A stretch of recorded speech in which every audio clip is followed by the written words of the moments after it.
বিশাল এক ট্রাকের পিঠে তার চাইতেও বিশাল ফারাও সম্রাট দ্বিতীয় রেমেসিসের ভাস্কর্য। কায়রোর পুরাতন জাদুঘর থেকে গিজার নতুন জাদুঘরে যাচ্ছেন রেমেসিস।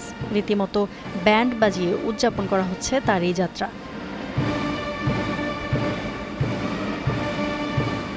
কেবল রেমেসিসই নন, এছাড়াও তুতেনখামেনের বিখ্যাত সেই মমি, ফারাও রাজাদের নানা রকম ভাস্কর্য, তাদের ব্যবহৃত নানা সামগ্রী সবই ঠাঁই পাচ্ছে গিজার নতুন পিরামিডে।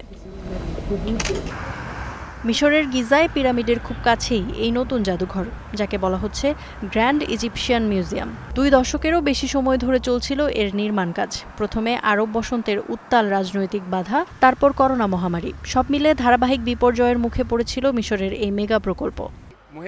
আমাদের স্পষ্ট লক্ষ্য ও উদ্দেশ্য রয়েছে, তা হল প্রকল্পটির প্রকৌশল ও প্রত্নতাত্ত্বিক দিক সম্পূর্ণ করা। কোনো সন্দেহ নেই, করোনা ভাইরাস কর্মীদের সংখ্যা ও সাইটে থাকা বিদেশি বিশেষজ্ঞদের উপর প্রভাব ফেলেছে। 65টি দেশীয় ও আন্তর্জাতিক কোম্পানি এই প্রকল্পে কাজ করেছে। এর মধ্যে 11টি কোম্পানি কাজ থেকে সরে গেছে। সব বাধা পেরিয়ে অবশেষে খুলতে যাচ্ছে বিশ্বের সবচেয়ে বড় এই জাদুঘরটির দুয়ার। 1 নভেম্বর বেশ কজন বিশ্বনেতার উপস্থিতিতে এই জাদুঘরের যাত্রা শুরু হচ্ছে।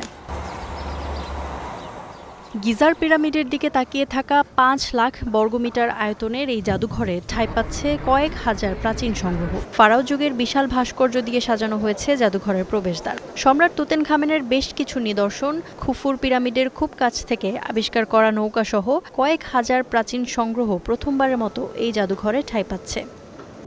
তাহরিরে অবস্থিত মিশরের জাদুঘর থেকে 10টি ভারী নিদর্শন গ্র্যান্ড ইজিপশিয়ান মিউজিয়ামে স্থানান্তর করা হয়েছে। এই নিদর্শনগুলো প্রদর্শিত হবে জাদুঘরের বিশাল সিঁড়িতে, যা দর্শনার্থীদের মূল প্রদর্শনী কক্ষগুলোর দিকে নিয়ে যাবে। গ্র্যান্ড ইজিপশিয়ান মিউজিয়াম প্রকল্পের শুরুটা 1992 সালে। সে বছরই গিজার পিরামিডের কাছে 117 একর জমি বরাদ্দ করে তৎকালীন সরকার। 2003 সালে আন্তর্জাতিক প্রতিযোগিতার মধ্য দিয়ে বাছাই করা হয় এর নকশা। আয়ারল্যান্ডের হেনগান পেং আর্কিটেক্টস নামের একটি প্রতিষ্ঠান জিতে নেয় এই জাদুঘরের নকশা করার দায়িত্ব। এরপর শুরু হয় নির্মাণ কাজ।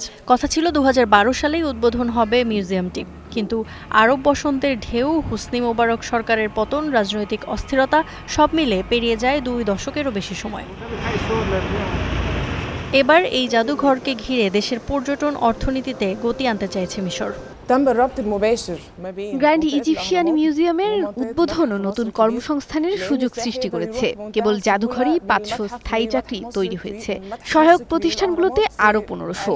আন্তর্জাতিক সংস্থা ও এজেন্সিগুলো মিশরের বিভিন্ন মন্ত্রণালয় ও প্রতিষ্ঠানে কাজ করছে, যাতে আমাদের তরুণদের দক্ষতা কাজে লাগানো যায়। এটি অর্থনৈতিক অগ্রগতির পথ খুলে দিয়েছে।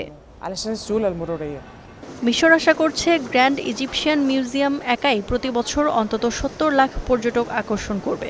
ফলে 2030 সালের মধ্যে মিশরে বছরে পর্যটকের সংখ্যা দাঁড়াবে প্রায় 3 কোটি। Ifat Khandakar, star news.